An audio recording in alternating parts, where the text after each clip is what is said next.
கிறிஸ்ன்றவன் 2 மாசத்துக்கு முன்னாடி இன்டர்ன்ஷிப்காக form fill up பண்ணி கொடுத்துருப்பான். அதை அந்த மேனேஜர் கிட்ட கேட்பான். நான் கொஞ்சம் அவசரமா போயிட்டு இருக்கேன் அப்படின்னு சொல்லிட்டு அவன் டாக்ஸில ஏறி உட்காருவான். அப்ப கிறிஸ் வந்து நானும் அந்த வழியா தான் போறேன் அப்படின்னு சொல்லிட்டு டாக்ஸிலே அவன் கூடயே உட்காந்து போவான். கிறிஸ் இன்டர்ன்ஷிப்பை பத்தி பேசுறதுக்காக ட்ரை பண்ணுவான். ஆனா அந்த ஆளு பசிலை சால்வ் பண்றதுல தான் கான்சென்ட்ரேஷனா இருப்பான். அந்த பசில் சால்வ் பண்றதுக்கு ரொம்பவுமே கஷ்டமா இருக்கு. கிறிஸ் அதை வாங்கி சால்வ் பண்றான். அந்த மேனேஜரும் அதை பார்த்து ரொம்பவுமே இம்ப்ரெஸ் ஆயிடுறான். அதுக்குள்ள அந்த மேனேஜரோட வீடு வந்துடுது.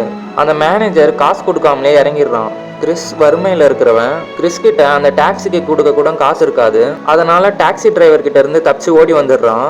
வேக வேகமா வந்து ட்ரெயின் ஏறுவான். அவன் சேல்ஸ் பண்ற மிஷின் ட்ரெயின் டோர்லேயே மாட்டிக்கும். அதை மிஸ் பண்ணிடுவான். வழக்கத்தை விட கொஞ்சம் லேட் ஆகிடும். ஏன்னா அவன் மேனேஜர் கூட வந்ததுனால அவனோட பையனை வீட்டுக்கு கூட்டிகிட்டு போக சொல்லி அவனோட ஒய்ஃபுக்கு கால் பண்ணுவான். அவள் காலை எடுத்து, உங்களால் ஒரு சின்ன விஷயம் கூட ஒழுங்காக பண்ண முடியாதா? உங்களால் தான் நான் வேலைக்கு போயிட்டு இருக்கேன். இப்போ உங்களால் குழந்தைய கூட ஒழுங்காக பார்த்துக்க முடியல. நான் பையனை கூட்டிகிட்டு வந்துட்டேன். இதோட நம்ம இதை முடிச்சுக்கலாம் அப்படின்னு சொல்லிட்டு ஃபோனை வச்சிடுறா. ஏன்னா இவங்களுக்கு பண கஷ்டம் ரொம்பவே அதிகமாக இருக்கும். வீட்டுக்கு ட்ரெயினில் போகும்போது இவன் மண்டையில் என்னென்னமோ ஓடுது. அப்படியே ட்ரெயினை விட்டு இறங்கி வீட்டுக்கு வேகமாக ஓடி போகிறான்.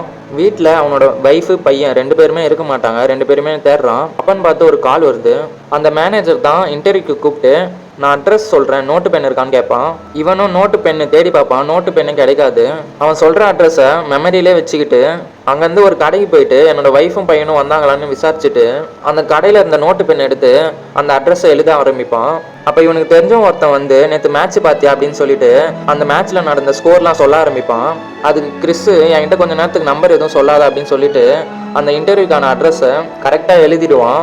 இதுலேருந்து ஒன்று தான் எடுத்துக்கணும். என்னன்னா, நம்மளை சுற்றி எல்லாமே கரெக்டாக நடக்கும்போது இருக்கிற கான்ஃபிடென்ஸை விட நம்மளை சுற்றி எதுவுமே சரியாக போகாத போது இருக்கிற கான்ஃபிடென்ஸ் தான் ரொம்பவுமே முக்கியம். அப்படி ஒரு கான்ஃபிடென்ஸ் இருக்கிறவங்க லைஃப்பில் கண்டிப்பாக தோக்கவே மாட்டாங்க.